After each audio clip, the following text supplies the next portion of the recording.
నా శివుడి అనుమతి లేనిదే ఆ యముడైనా కన్నెత్తి చూడడు. నువ్వు చూస్తావా? అమాయకుల ప్రాణాలు తీస్తావా?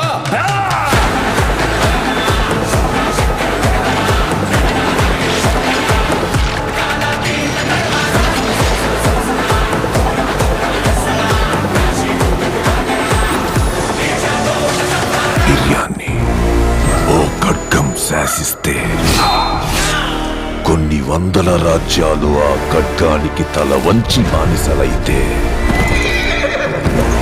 ఇందరి భయాన్ని చూస్తూ పొగరుతో ఓ రాజ్యం మీసం మెలేసింది. ఈ గ్యాంగ్ ఎదిరించో, జట్టు కట్టకో, ఏమీ పీకలేం. వీళ్ళని చూస్తే దున్నపోతుల్లా బలిసి వందల సంఖ్యలో ఉన్నారు. వాళ్ళని ఇక్కడ ఉండడానికి ఒప్పుకుంటే ఈ ఊరే నాశనం అయిపోతుంది.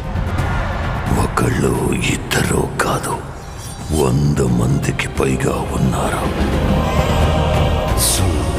ఒక్కసారి లంకలో కత్తి కట్టారు అంటే ఆ మనిషిని సంపకుండా వదలరు. వాడి సొంత మనుషులే వాడి మీద కత్తి కడుతున్నారంట.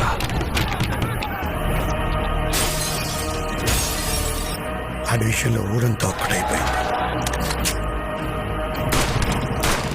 ఇంకా వాడిని ఆ అమృతలే